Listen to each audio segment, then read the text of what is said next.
نستعينه ونستغفره ونعوذ بالله من شرور أنفسنا ومن سيئات أعمالنا من يهده الله فلا مضل له ومن يضلل فلا هادي له وأشهد أن لا إله إلا الله وحده لا شريك له وأشهد أن محمدا عبده ورسوله يا أيها الذين آمنوا اتقوا الله حق تقاته ولا تموتن إلا وأنتم مسلمون يا أيها الناس اتقوا ربكم الذي خلقكم من نفس واحدة وخلق منها زوجها وبث منهما رجالا كثيرا ونساء واتقوا الله الذي تساءلون به والأرحام إن الله كان عليكم رقيبا يا أيها الذين آمنوا اتقوا الله وقولوا قولا سديدا يصلح لكم أعمالكم ويغفر لكم ذنوبكم ومن يطع الله ورسوله فقد فاز فوزا عظيما أما بعد فإن أصدق الحديث كتاب الله وخير الهدي هدي محمد صلى الله عليه وسلم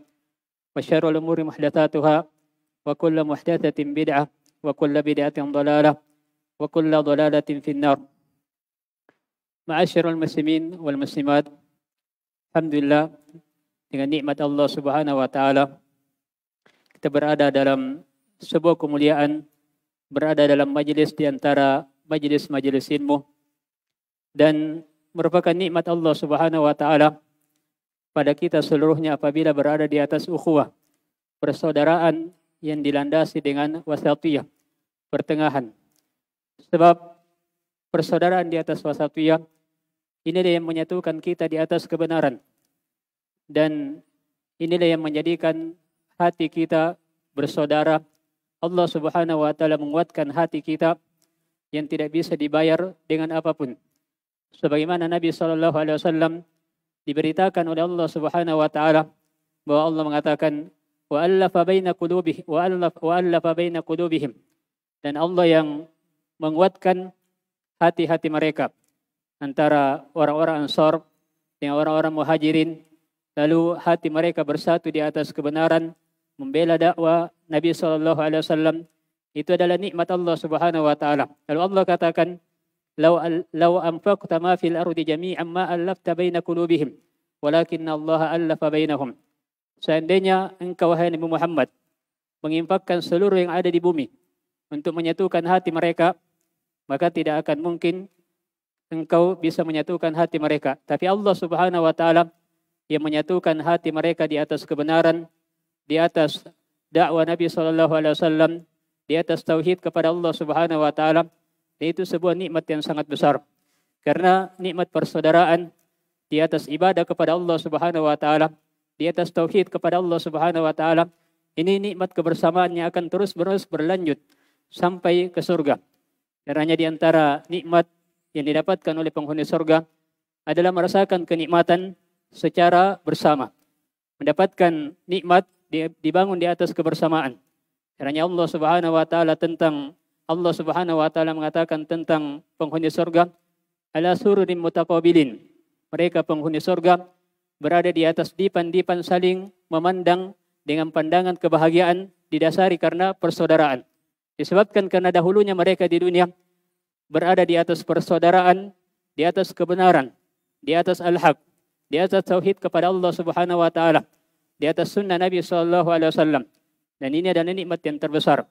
Dan ini yang merupakan inti tema kita pada daurah kita kali ini, yang semoga Allah Subhanahu wa taala senantiasa memberikan keberkahan dan kebaikan. Demikian pula tidak lupa kami ucapkan terima kasih dan bentuk kesyukuran kepada seluruh pihak yang menjadi sebab terwujudnya acara kebaikan ini, sehingga banyak yang merasakan kebaikan, banyak yang merasakan kebahagiaan. Ada di antara saudara-saudara kita yang berjumpa karena Allah Subhanahu wa taala pada acara-acara yang seperti ini. Adapun tema yang akan kita sampaikan insyaallah pada kesempatan ini yaitu moderasi Islam dalam mengobati penyimpangan. Dan secara umum kita akan sebutkan 4 pembahasan. Pembahasan yang pertama adalah muqaddimah, pendahuluan seputar moderasi, sikap pertengahan. Walaupun ini tidak ada sesuatu yang baru sebab sudah dijelaskan oleh guru-guru kita. Namun secara ringkas kita akan menyebutkan hal-hal tersebut yang merupakan pendahuluan. Adapun pembahasan yang kedua adalah pembahasan yang berkaitan dengan apa yang dimaksud, apa definisi penyimpangan. Kemudian yang ketiga adalah bentuk-bentuk penyimpangan. Kemudian keempat, ini yang merupakan inti dari apa yang kita akan bahas, yaitu sebab-sebab terjadinya penyimpangan. Kenapa terjadi penyimpangan dalam masalah akidah dan seluruh aspek kehidupan yang berkaitan dengan permasalahan agama. Demikian pula kita akan bahas insyaallah tentang mengobati penyimpangan tersebut. Apa sebabnya dan apa solusinya, sehingga seorang bisa keluar dari penyimpangan tersebut. Adapun pembahasan yang pertama, yaitu muqaddimah, pendahuluan awal seputar sifat atau sikap wasatiyah, pertengahan. Yang pertama bahwa ketika seorang tidak berada di atas sikap pertengahan, maka ini yang akan menyeret kepada penyimpangan. Penyimpangan ini ada dua bentuknya. Yang intinya adalah sikap ekstrim, yang arahnya adalah ekstrim kanan, yang mengarah kepada sikap berlebihan. Demikian pula yang satunya adalah ekstrim kiri, yang mengarah kepada sikap bergampangan. Dan ini secara umum yang menjatuhkan seseorang ke dalam penyimpangan. Apabila seorang tidak berada di atas jalan wasatiyah, jalan pertengahan, maka ini yang menyebabkan seorang terjatuh dalam penyimpangan. Karenanya kita diperintah oleh Allah Subhanahu wa taala untuk senantiasa berdoa kepada Allah Subhanahu wa taala. Dalam salat kita diwajibkan untuk membaca ihdinas siratal mustaqim. Ya Allah, tunjukilah kami jalan yang lurus. Jalan yang lurus ini merupakan inti dari wasatiyah, sikap pertengahan yang senantiasa berada di atas jalan yang sesuai dengan wahyu, sesuai dengan perintah Allah Subhanahu wa taala yang dicontohkan oleh Nabi kita Nabi sallallahu alaihi wasallam. Lalu Allah Subhanahu wa taala menyebutkan dua golongan yang secara umum menyimpang dari jalan wasatiyah tersebut, yaitu al-maqdub, orang-orang yang dimurkai dari kalangan orang-orang Yahudi, dan yang serupa dengan mereka, orang-orang yang punya ilmu, tahu ilmunya, paham ilmunya, tapi tidak beramal dengan ilmu tersebut. Dan sebaliknya, an-nasara, yaitu orang-orang yang sekedar beramal, punya semangat dalam melakukan amalan, tapi tidak didasari di atas ilmu. Sementara yang namanya wasatiyah harus digabungkan antara ilmu dan amalan. Semakin sempurna seseorang dalam berilmu, lalu semakin sempurna dalam mengamalkan ilmu tersebut, maka dia akan semakin sempurna di atas sikap wasatiyah, sikap pertengahan, sehingga semakin sempurna di atas jalan as-siratal mustaqim. Ketika seorang di dunia semakin sempurna dan berupaya istiqomah di atas jalan yang lurus ini, maka ini akan memudahkan seorang untuk bisa melewati sirat yang merupakan jembatan yang berada di atas neraka jahanam. Sebab seorang akan melewatinya sesuai dengan kadar amalan manusia masing-masing. Yang jelas semakin sempurna di atas jalan yang lurus, berada di atas wasatiyah, ini akan semakin memudahkan seorang hamba untuk melewati sirat tersebut. Sehingga dengannya akan masuk ke dalam surga, akan mendapatkan berbagai kenikmatan. Kenikmatan kekal abadi, sesuai pula dengan seberapa tingginya dia dalam berada di atas sikap wasatiyah, berada di atas sikap pertengahan ketika di dunia. Berilmu, beramal, seperti itu yang merupakan prinsip seorang hamba yang mendambakan kebahagiaan di dunia dan di akhirat. Kemudian hal yang kedua yang ingin kami ingatkan bahwa yang bisa mengumpulkan kita di atas kebenaran, yang bisa mengumpulkan kita dan yang menyatukan kita di atas kebaikan adalah sikap wasatiyah ini. Adapun penyimpangan, ya maka penyimpangan ini ada bentuknya ifrat, ada tafrid, ada gulu, ada bergampangan. Yang jelas hal tersebut tidak akan pernah ketemu.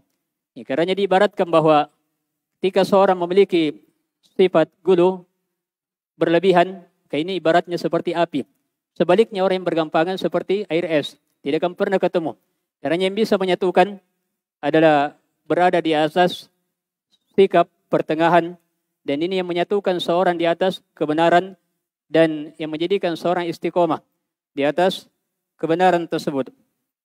Kemudian yang ketiga yang kami ingatkan bahwa yang menjadi ukuran standarisasi dalam melihat seperti apa kawasatiyah tersebut. Seperti apa yang dimaksudkan dengan sikap pertengahan. Maka bukan kembali kepada perasaan, tapi kembali kepada dalil. Sebab kalau dikembalikan kepada perasaan, maka kita akan menganggap bahwa Abu Thalib di masa Nabi SAW, ketika Nabi SAW berbeda dengan orang-orang kafir Quraisy, orang-orang musyrikin pada saat itu, sementara yang terlihat secara lahiriah, secara zahir, yang berada pada pertengahan adalah Abu Thalib. Karena tidak masuk kepada agama Nabi SAW, tapi tidak juga menentang. Tapi justru membela dakwah Nabi SAW dari serangan orang-orang musyrikin. Kalau secara lahiriah kita akan menganggap bahwa Abu Thalib berada di atas pertengahan. Tapi kalau secara dalil, secara wahyu, maka tidak seperti itu. Karena yang ingin kami ingatkan bahwa sikap wasatiyah ini ukurannya, standarnya kembali kepada dalil sesuai dengan Al-Quran, sesuai dengan hadits Nabi SAW, berdasarkan pemahaman para salafus saleh. Dan tidak semua, apabila terjadi misalnya dua perbedaan, dua pihak, lalu kita ingin berada di pertengahannya karena menganggap bahwa apabila berada pada pertengahannya kita akan menganggap bahwa itu adalah bentuk kesatuan. Tidak seperti itu. Tapi yang dilihat adalah kembali kepada dalil Al-Quran, kembali kepada wahyu yang Allah Subhanahu wa taala turunkan, Al-Quran dan sunnah Nabi SAW. Karena pada saat itu Abu Thalib secara lahiriah berada yang terlihat secara zahir seakan-akan berada pada pertengahan. Walaupun sebenarnya dia mengakui bahwa agama yang dibawa oleh Nabi SAW adalah hak, adalah hal yang benar.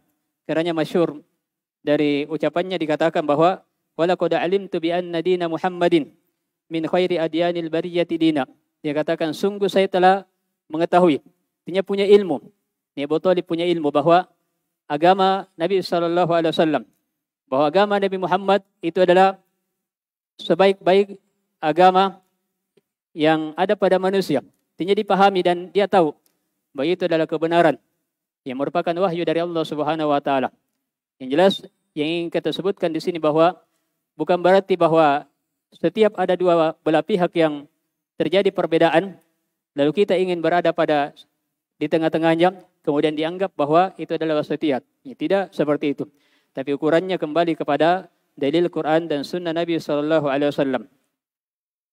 Kemudian hal yang keempat yang ingin kami ingatkan bahwa ketika seorang berada di atas jalan wasatiyat tersebut, berada di atas sikap pertengahan, maka sudah menjadi pasti dan sudah menjadi sunnatullah. Ketentuan Allah Subhanahu wa taala bahwa pasti akan banyak musuhnya. Sebab dari dua arah. Orang ekstrem kanan, orang ekstrem kiri. Dan anehnya dari dua belah pihak ini, yang ekstrem kanan dan ekstrem kiri, akan memberikan julukan gelar pada orang-orang yang berada di atas pertengahan dengan sifat ekstrem tersebut. Misalnya dalam pembahasan iman yang mungkin telah disyaratkan oleh Ustaz kita tadi, Ustaz Nasr hafizahullah, bahwa wasati ahlus sunnah wal jamaah, sikap pertengahannya berada di tengah-tengah antara orang-orang khawarij yang berlebihan, dan menganggap bahwa pelaku dosa besar dianggap kafir di dunia dan kekal di akhirat, kekal di neraka. Ini hukum di akhirat. Sebaliknya orang-orang Murji'ah yang mengatakan bahwa pelaku dosa besar sama sekali tidak memberikan pengaruh kepada keimanannya, dianggap sebagai orang yang beriman secara sempurna. Beda dengan Ahlus Sunnah wal Jamaah yang berada di atas pertengahan, yang mengatakan bahwa pelaku dosa besar adalah orang yang beriman, tapi karena melakukan dosa besar sehingga keimanannya kurang. Karena disebutkan dengan ibarat ungkapan mukminun naqisul iman. Dia orang yang beriman, tapi kurang keimanannya. Berapa kurangnya keimanannya sesuai dengan seberapa besar dari dosa besar yang dia lakukan. Yang jelas dia tetap orang yang beriman, tidak dikatakan kafir, namun dianggap sebagai orang yang kurang keimanannya karena melakukan dosa besar. Kalau kita melihat orang-orang yang berbeda dengan sikap wasatiyah ini, yang berbeda dengan Ahlus Sunnah wal Jamaah, kita akan melihat bahwa dari dua kubu tersebut akan memberikan tuduhan dan akan memberikan gelar kepada orang-orang yang berada di atas wasatiyah ya dengan gelar yang ada pada mereka. Misalnya orang-orang Khawarij justru akan menganggap bahwa Ahlus Sunnah wal Jamaah, orang-orang yang berada di atas wasatiyah ini dianggap sebagai murji'ah. Sebaliknya orang-orang murji'ah yang bergampangan ini akan menuduh Ahlus Sunnah wal Jamaah sebagai orang-orang Khawarij. Demikian ya seterusnya. Ya, dalam masalah pembahasan takdir misalnya, yang secara umum ada dua kelompok ekstrim, ada Qadariyah, ada Jabariyah. Ya, maka sikap Ahlus Sunnah wal Jamaah ini akan diberikan gelar. Orang-orang Jabariyah akan memberikan gelar kepada Ahlus Sunnah wal Jamaah dengan Qadariyah. Sebaliknya, orang-orang Qadariyah akan memberikan gelar kepada Ahlus Sunnah wal Jamaah dengan Jabariyah. Ya, seperti itu ciri dari Ahlul Batil, ya, dan sudah menjadi sunnatullah akan mendapatkan ujian. Orang-orang yang berada di atas wasatiyah akan memberikan gelar-gelar yang buruk, ya, dan karenanya yang dituntut bagi orang yang berada di atas wasatiyah tersebut adalah bersabar. Sebab telah dicontohkan Nabi kita, Nabi SAW, manusia yang termulia. Sebelum Nabi SAW diutus sebagai Nabi dan Rasul Allah Subhanahu Wa Taala, digelari dengan Al-Amin, yang sangat jujur, terpercaya. Tapi justru ketika beliau mendakwakan dakwah tauhid, ya, maka mulai muncul gelar-gelar yang sangat menyakitkan. Dianggap sebagai orang gila, tukang sihir. Padahal sebelumnya Nabi SAW digelari dengan Al-Amin, orang yang sangat jujur. Dan Nabi SAW mendapatkan hinaan, ujian dari dua hal. Hinaan dalam bentuk ujian dalam bentuk fisik dan ujian dalam bentuk ya kata-kata yang menyakiti Nabi SAW. Dan itu ciri dari orang-orang yang berada di atas kebenaran pasti akan mendapatkan ujian. Namun yang dituntut darinya adalah bersabar. Sebab yang kita harapkan dari manusia adalah bagaimana mereka bisa mendapatkan nikmat seperti nikmat yang kita dapatkan. Artinya ketika kita mendapatkan nikmat hidayah, berada di atas wasatiyah, tentu nikmat ini kita tidak menginginkan hanya kita dapatkan sendiri, tapi kita inginkan agar merata tersebar kepada saudara kita yang lain. Bersamaan dengan itu, pada saat kita menginginkan agar nikmat tersebut bisa sampai kepada orang lain, justru orang tersebut akan menyakiti kita, akan menghina kita. Kita akan mendapatkan ujian dari mereka. Padahal yang kita inginkan adalah kebaikan untuk mereka. Karena yang dituntut adalah bersabar. Namun Allah Subhanahu Wa Taala mengatakan, "Wala yansurunallahu may yansuruh."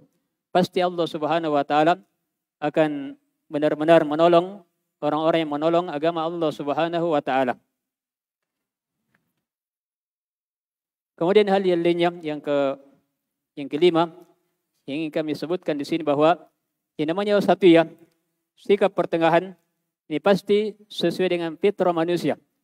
Sebab manusia lahir dalam keadaan fitrah, mengakui tauhid, mengakui sikap wasatiyah. Dan Nabi SAW telah menyebutkan sebagaimana hadits yang diriwayatkan oleh Al-Bukhari dan Muslim dari sahabat Abu Hurairah radhiyallahu anhu. Nabi SAW bersabda, "Kullu mauludin yuladu 'alal fitrah." Setiap manusia yang dilahirkan pasti dilahirkan dalam keadaan fitrah. Fitrah wasatiyah, fitrah berada di atas sikap pertengahan, berada di atas tauhid kepada Allah Subhanahu Wa Taala, penghambaan kepada Allah Subhanahu Wa Taala sesuai dengan jalur syariat, sesuai dengan sikap pertengahan. Kemudian Nabi SAW katakan, "Fa abawahu yuhawidanihi aw yunassiranihi aw yumajjisanihi." Lalu kedua orang tuanya yang menjadikan dia Yahudi, menjadikan dia Nasara, atau menjadikan dia Majusi. Jelas manusia lahir dalam keadaan fitrah. Asalnya bisa menerima sikap wasatiyah tersebut. Sebab itulah yang sesuai dengan fitrah manusia. Dan Nabi SAW menyebutkan dalam hadits yang lainnya dari sahabat Iyad Al-Mujashi'i radhiyallahu anhu, sebagaimana yang diriwayatkan oleh Imam Muslim, bahwa Allah Subhanahu Wa Taala berfirman dalam hadits qudsi, "Wa inni khalaqtu ibadi hunafa'a kullahum wa innahum atadhum asyayatin fajtalathum an dinihim. Allah Subhanahu wa taala mengatakan, sesungguhnya aku telah menciptakan hamba-hambaku di atas hunafa. Hunafa artinya jauh dari kesyirikan, benar-benar berada di atas fitrah, benar-benar di atas penghambaan kepada Allah Subhanahu wa taala. Namun mereka didatangi oleh syaitan. Lalu syaitan ini yang memalingkan mereka dan menjadikan mereka menyimpang dari jalan yang benar, menyimpang dari jalan fitrah mereka. Padahal mereka lahir dalam keadaan fitrah sesuai dengan tujuan dari wasatiyah tersebut. Ini mungkin muqaddimah. Adapun pembahasan yang berikutnya adalah pengertian dari penyimpangan. Dan apa yang dimaksud dengan penyimpangan tersebut yang berbeda dengan jalur wasatiyah. Ya, sebab sebagaimana yang kita katakan bahwa apabila tidak berada di atas jalur wasatiyah, jalur pertengahan, pasti akan menjadikan seorang menyimpang dari jalan yang benar. Apakah mengarah ke arah kanan atau ekstrim ke arah kiri. Yang jelas dari dua hal tersebut semuanya disenangi oleh syaitan. Ya, karena syaitan melihat dari manusia mana yang merupakan hasratnya, mana yang merupakan keinginan terbesarnya, lalu diarahkan dari hal-hal yang bisa menjadikan dia menyimpang. Dan syaitan tidak peduli apakah dijadikan menyimpang kepada arah yang berlebihan atau arah yang bergampangan, semuanya disenangi oleh syaitan. Yang jelas syaitan mencari teman untuk masuk bersama-sama ke dalam neraka. Itu yang diinginkan oleh syaitan. Dia tidak peduli pada saat dia ingin menyesatkan manusia, dia tidak peduli dari arah mana, yang jelas bisa disesatkan. Yang jelas bisa disesatkan. Kalau kita melihat dari sisi bahasa Arab, penyimpangan ini dari kata al-inhirab. Al-inhirab dari dalam bahasa Arab dari ada huruf ha, ro, dan fa yang secara bahasa bermakna ujung atau sesuatu yang menyimpang, sesuatu yang berpaling dari jalan yang lurus. Jadi al-inhirab secara bahasa adalah al-mail wal udul. Al-mail wal udul maksudnya condong dan mengarah kepada hal yang lain yang tidak berada di atas jalan yang lurus. Ini ya secara bahasa.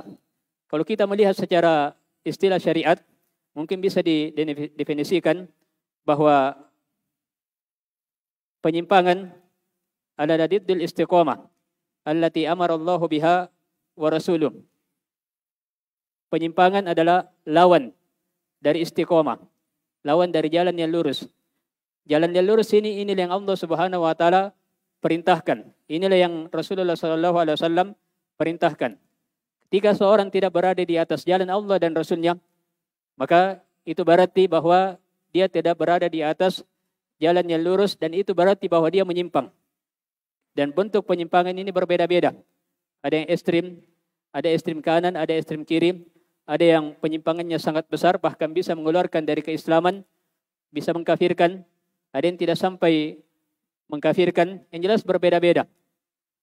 Dan seperti yang kita sebutkan bahwa syaitan melihat dari keadaan manusia tersebut, sejauh mana bisa dijadikan menyimpang, sejauh mana bisa disesatkan. Jelas syaitan berusaha untuk memalingkan manusia dari jalan wasatiyah tersebut, jalan kebenaran.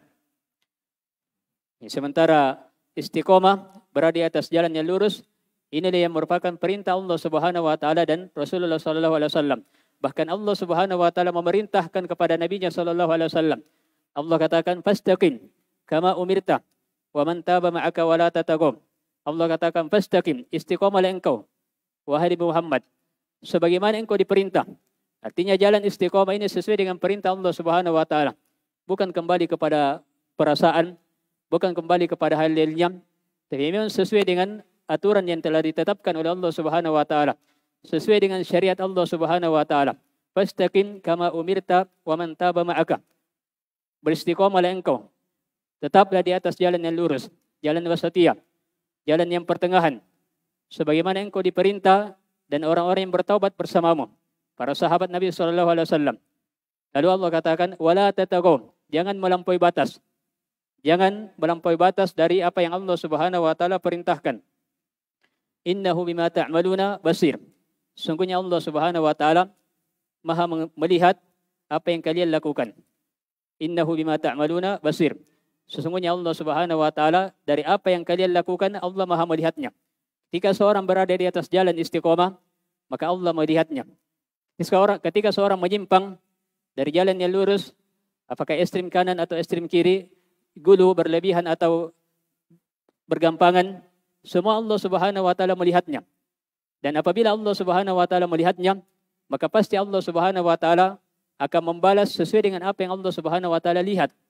Orang-orang yang berada di atas jalan istiqomah akan dibalas oleh Allah Subhanahu wa taala dengan kebaikan, dengan surga, sebagaimana orang-orang yang menyimpan dari jalan yang lurus, orang-orang yang tidak berada di atas jalan istiqomah, maka Allah Subhanahu wa taala lihat juga seperti itu sehingga Allah akan membalasnya sesuai dengan hikmah dan keadilan dari Allah Subhanahu wa taala.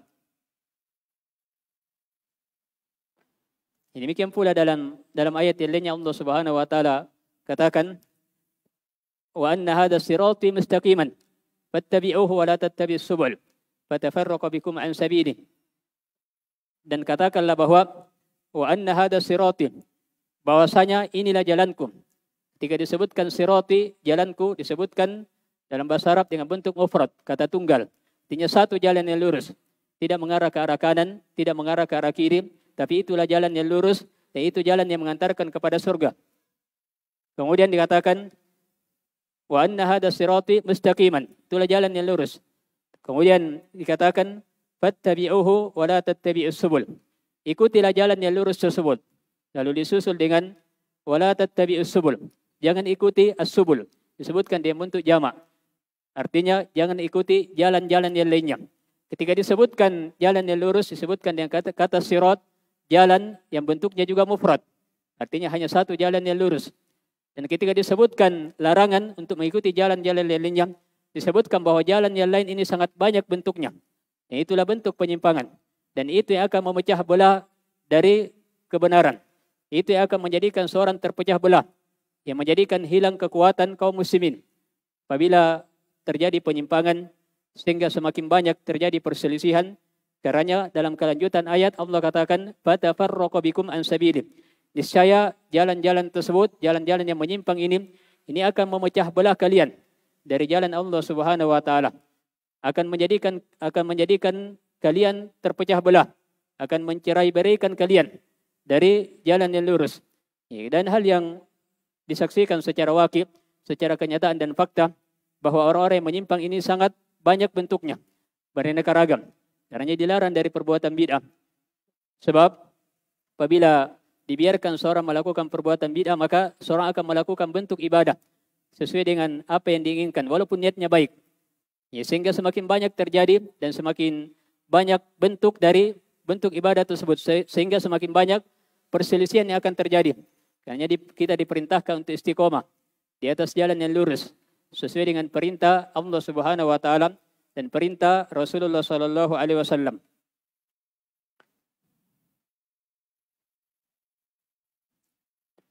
Ini pembahasan yang kedua. Kemudian pembahasan yang ketiga yang kita ingin sebutkan adalah bentuk-bentuk al-inhiraf, bentuk-bentuk al-inhiraf, bentuk-bentuk dari keluar dari jalan yang lurus, bentuk-bentuk penyimpangan.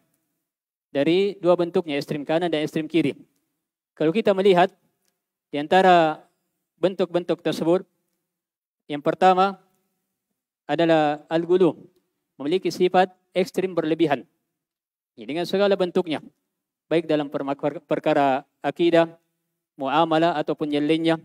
Yang jelas ada bentuk sikap ghulu, berlebihan. Di sisi yang lain, orang yang ekstrem kiri juga memiliki sifat bergampangan, baik itu dalam akidah maupun yang lainnya. Dan ini semuanya adalah hal yang tercela. Dan semuanya keluar dari jalan yang lurus. Dan Nabi SAW secara khusus tentang sikap ghulu, sikap berlebihan, Nabi SAW telah sebutkan, sebagaimana dari sahabat Abdullah bin Abbas radhiyallahu anhuma, diriwayatkan oleh An-Nasa'i dan yang lainnya, Nabi SAW katakan, iyyakum wal ghulu fid din. Hati-hati kalian dari sikap berlebihan dalam masalah agama. Kemudian disebutkan bahwa berlebihan ini yang merupakan sebab. Inilah merupakan sebab seorang dihancurkan dan dibinasakan. Karenanya Nabi SAW katakan dalam kelanjutan hadis, fa inna ma ahlaka man kana qablakum al-ghulu fid din. Karena sesungguhnya yang membinasakan orang-orang sebelum kalian adalah memiliki sikap berlebihan, gulu dalam perkara agama. Sikap gulu ini yang menjadikan orang-orang Khawarij mengkafirkan pelaku dosa besar. Demikian pula sebaliknya, sikap bergampangan yang menjadikan orang-orang Murji'ah mengatakan bahwa pelaku dosa besar dianggap memiliki mukminun kamilul iman, orang yang beriman dan sempurna keimanannya. Yang jelas semuanya adalah bentuk penyimpangan yang tercela dalam syariat.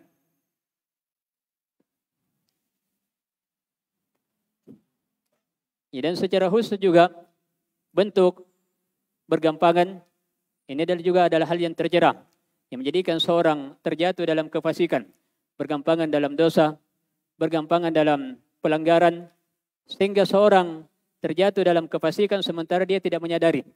Padahal Allah Subhanahu wa taala mengancam orang-orang fasik, diancam dengan neraka. Allah katakan, wa ammal ladina fasaqu fama'wahumun nar. Adapun orang-orang fasik dengan makna yang umum, maka tempat kembali mereka adalah neraka. Maka dari dua hal ini, yaitu berlebihan dan bergampangan, ini merupakan bentuk dari penyimpangan yang tidak sejalan dan bertolak belakang dengan nilai-nilai wasatiyah tersebut. Yang merupakan nilai yang sangat dijaga dan selaras sesuai dengan keindahan agama Islam tersebut. Padahal kalau kita melihat dari pembahasan gulu, secara umum kita melihat bahwa agama Islam adalah agama yang diberikan kemudahan oleh Allah Subhanahu wa taala. Tidak ada hal yang memberatkan di dalamnya. Karena Allah Subhanahu wa taala katakan, "Wa ma ja'ala 'alaikum fid dini min haraj." Allah tidak menjadikan atas kalian dalam agama ini ada hal yang memberatkan. Apabila terasa berat, pasti Allah Subhanahu wa taala akan memberikan keringanan.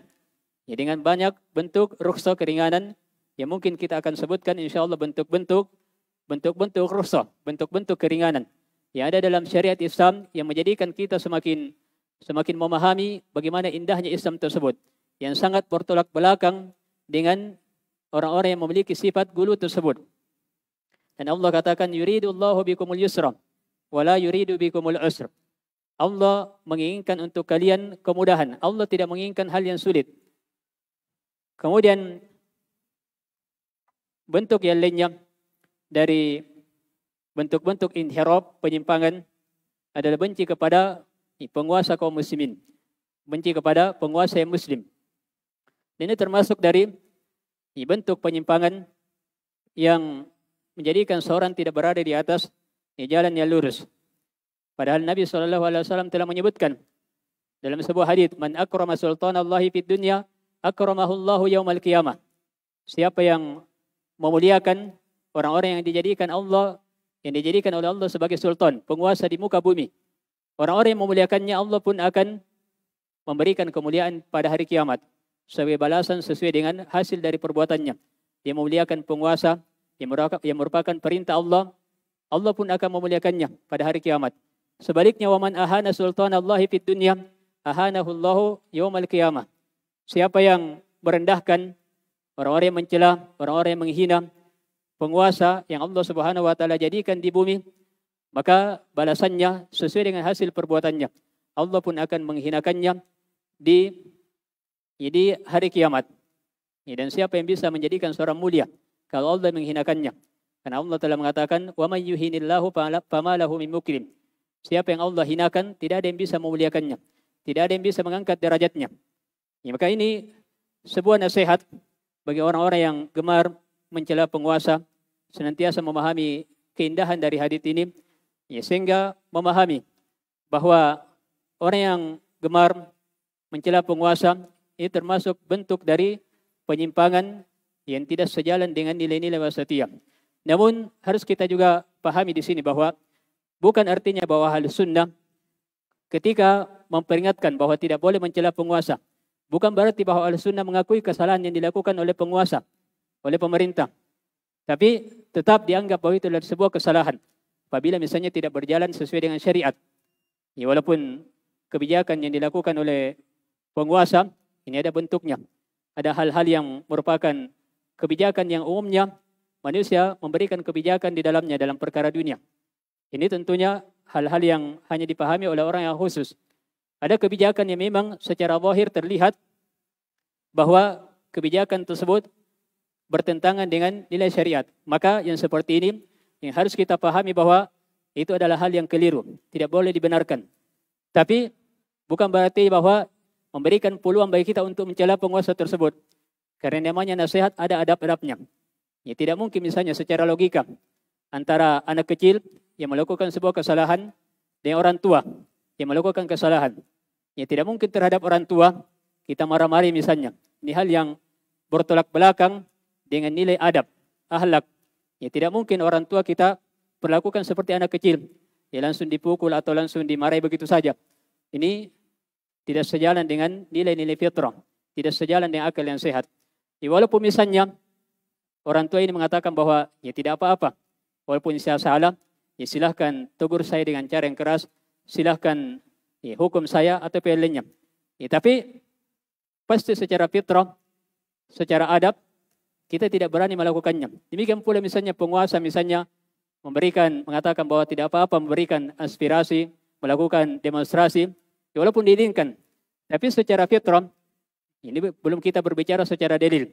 Itu sudah bertentangan dengan nilai-nilai keindahan yang ditetapkan dalam ya, syariat Islam ini. Ya, karenanya orang-orang yang mencela penguasa ini tidak sejalan dengan nilai-nilai syariat. Ya, namun seperti yang kita katakan bahwa bukan berarti bahwa kesalahan yang dilakukan oleh penguasa kita benarkan. Tapi tetap kita anggap bahwa itu adalah sebuah kesalahan, sebuah kekeliruan, namun ada adabnya dalam yang menasihati. Ya, kemudian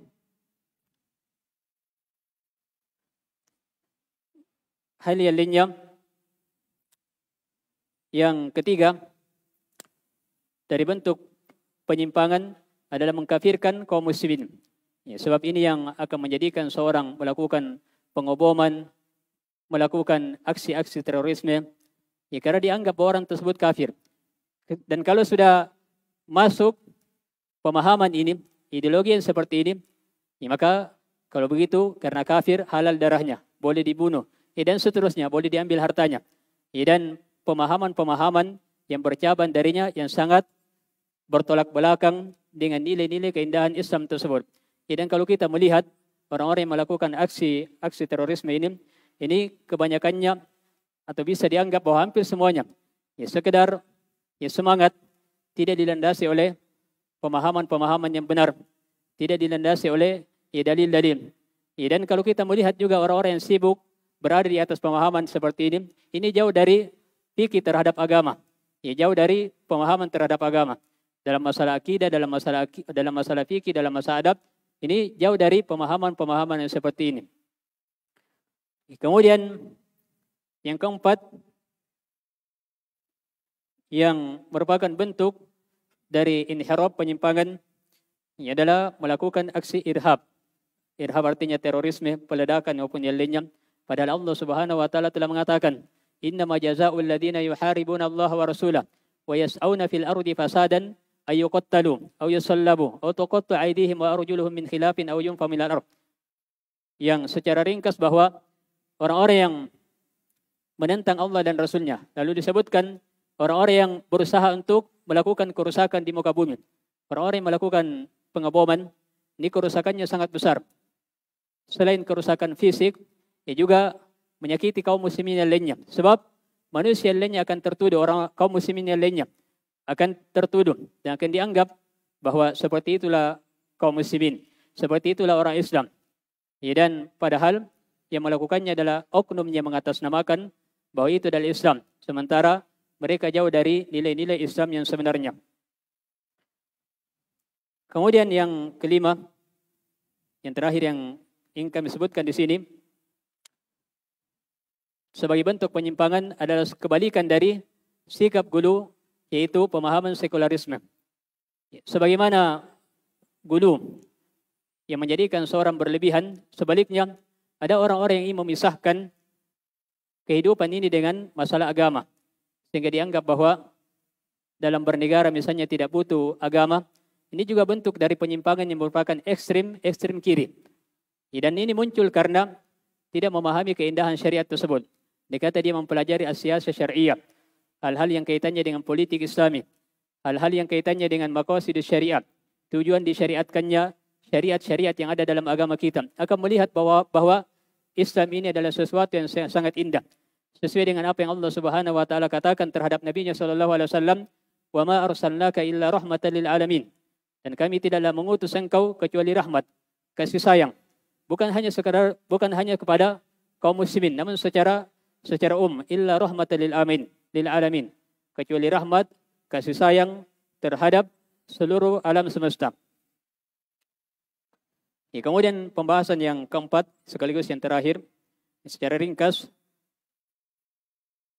sebab-sebab terjadinya penyimpangan dan bagaimana mengobatinya. Yang paling pertama dan paling inti adalah kejahilan, tidak paham dalam masalah agama. Ini menjadikan seorang terjatuh dalam penyimpangan. Orang-orang yang ekstrim ini karena tidak paham dalam masalah agama, sehingga sekedar bermodal semangat, sehingga banyak orang-orang yang ingin melakukan pengoboman dianggap bahwa itu adalah mati syahid. Padahal sangat bertentangan dengan nilai-nilai dari syariat Islam yang mulia dan sangat bertentangan dengan arti dari mati syahid tersebut. Ini karena tidak paham dalam masalah agama. Dan tentunya solusinya adalah bagaimana agar dia bisa memahami dan bisa mempelajari agama tersebut sesuai dengan pemahaman yang benar, sehingga jauh dari pemahaman-pemahaman radikal, pemahaman-pemahaman yang menjadikan seorang terjatuh dalam sikap ekstrim. Dan banyak dalil-dalil yang menjelaskan tentang pentingnya seorang menuntut ilmu agama. Dan bahkan Allah Subhanahu wa taala membedakan anjing yang punya kecerdasan, anjing yang punya ilmu dengan anjing yang tidak punya ilmu. Dalam masalah boleh dimakan buruannya atau tidak. Kalau anjing yang terlatih artinya punya ilmu, yang disebut dengan al-qalbul mu'allam, anjing yang terlatih, maka dalam syariat dibolehkan makan dari hasil buruannya, tentunya dengan ketentuan-ketentuan dalam syariat pada saat dilepaskan membaca bismillah, dan yang lainnya yang disebutkan dalam syariat. Yang jelas ingin kita isyaratkan di sini bahwa hewan yang bisa dianggap sebagai hewan yang rendah ini Allah Subhanahu wa taala membedakan dengan yang lainnya disebabkan karena ilmu, apalagi manusia yang diberikan oleh Allah Subhanahu wa taala sebuah kemuliaan, diberikan oleh Allah Subhanahu wa taala akal yang dengannya bisa berpikir. Kemudian yang kedua yang merupakan sebab terjadinya penyimpangan adalah tidak memahami tujuan dari syariat.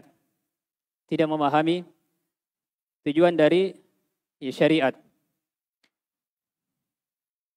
Padahal kalau seorang memahami tujuan dari syariat tersebut, bahkan akan terlihat bahwa syariat ini adalah sesuatu yang sangat mulia. Karena solusinya sebagai obatnya dalam mengobati penyimpangan ini, mengobati sebab ini adalah bagaimana dia bisa memahami keindahan syariat tersebut. Kalau misalnya dia melihat dan merenungi pembahasan dalam syariat-syariat dalam agama kita, salat yang merupakan ibadah kepada Allah Subhanahu wa taala, disyariatkan bagi laki-laki supaya terwujud persatuan dan kesatuan, terwujud kebersamaan di atas kebaikan. Syariat zakat supaya orang-orang yang tadinya orang miskin yang tadinya mungkin ada rasa hasad, rasa iri, namun diberikan sebagian hartanya oleh orang kaya memberikan sebagian hartanya kepada orang miskin tersebut, akhirnya akan tercipta persaudaraan. Dan syariat-syariat yang lainnya. Ini secara umum akan terlihat gambaran bahwa orang-orang yang memahami syariat ini akan benar-benar berada di atas jalan wasatiyah, jalan yang lurus, jalan yang pertengahan. Sebab benar-benar memahami bahwa Islam adalah agama yang mengatur segala aspek kehidupan. Sehingga orang-orang yang berada di atas jalan yang lurus ini benar-benar berada di atas kebahagiaan. Kebahagiaan di dunia dan kebahagiaan di akhirat. Kalau tidak memahami maksud dan tujuan dari syariat, Ini akan menjadikan seorang menyimpang. Apakah berlebihan atau tasahul. Ya bergampangan. Ya, sementara kalau kita melihat dari syariat-syariat Islam yang sangat mulia, ini akan terlihat dengan sangat jelas bahwa semuanya dipenuhi dengan keindahan. Tidak menjadikan seorang yang berislam berat dengan agama tersebut, tapi sesuai dengan apa yang Allah Subhanahu wa taala perintahkan, namun kita tetap diperintahkan untuk melakukan sebuah perintah. Artinya, kita misalnya diperintahkan untuk sholat, tapi sholat tersebut sesuai dengan kemampuan kita. Kalau kita tidak bisa berdiri, maka tidak boleh meninggalkan sholat, tapi tetap dilaksanakan sesuai dengan kemampuan kita, yaitu sholat dalam keadaan duduk. Tidak bisa duduk, maka dalam keadaan berbaring. Tidak bisa berbaring dalam keadaan mustalqan, yang disebutkan oleh para ahli fikih, yaitu berbaring ke atas. Sebelumnya fa'ala jambin, yaitu berbaring, maksudnya menjadikan tubuhnya berbaring, bagian kepalanya di arah utara dan kakinya di arah kiri, namanya berbaring. Kalau tidak bisa seperti itu, maka mustalqan dalam arti kepalanya berada di sebelah timur. Kalau kita misalnya di Indonesia, kakinya berada di arah barat, arah kiblat, dan dia menghadap ke atas. Yang jelas disesuaikan dengan apa yang memudahkan baginya, apa yang mampu baginya. Namun kita tidak meninggalkan apa yang Allah Subhanahu wa taala perintahkan. Dan itu sikap pertengahan. Dan kalau kita melihat yang lebih jauh dari syariat-syariat yang mulia, ada yang disebut dengan takhfifat, keringanan-keringanan dalam syariat. Ada yang disebut dengan takhfifat, keringanan-keringanan dalam syariat. Ada yang disebut dengan takhfifu isqatin, keringanan yang menjadikan hal tersebut digugurkan kewajibannya.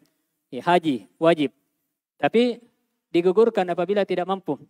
Ya, jihad wajib, tapi digugurkan apabila tidak mampu. Ada takhfif, ada bentuk keringanan yang disebut dengan takhfifu ibdal, keringanan dalam bentuk mengganti yang lainnya.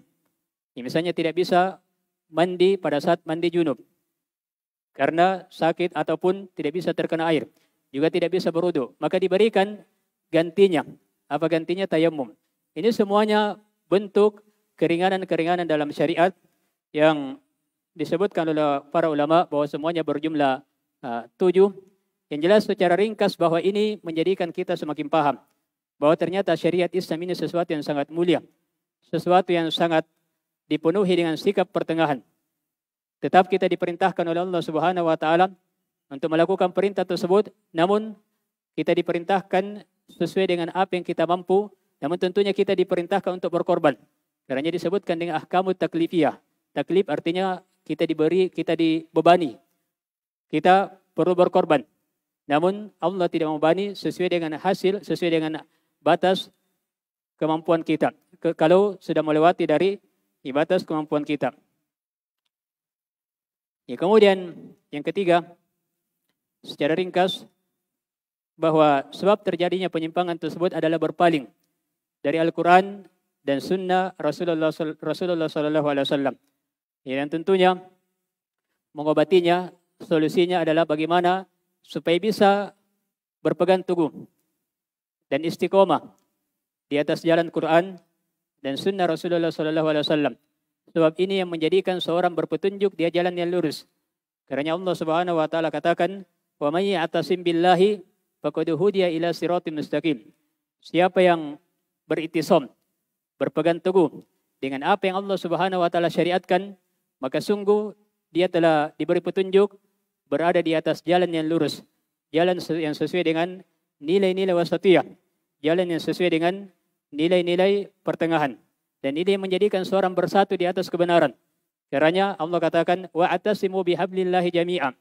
Berpegang teguhlah kalian di atas agama Allah Subhanahu wa taala seluruhnya. Kemudian dikatakan, wala tafarraqu. Jangan kalian bercerai-berai. Menunjukkan bahwa apabila tidak berpegang di atas agama Allah Subhanahu wa taala pasti akan bercerai-berai. Dan itu yang melemahkan kekuatan kaum muslimin.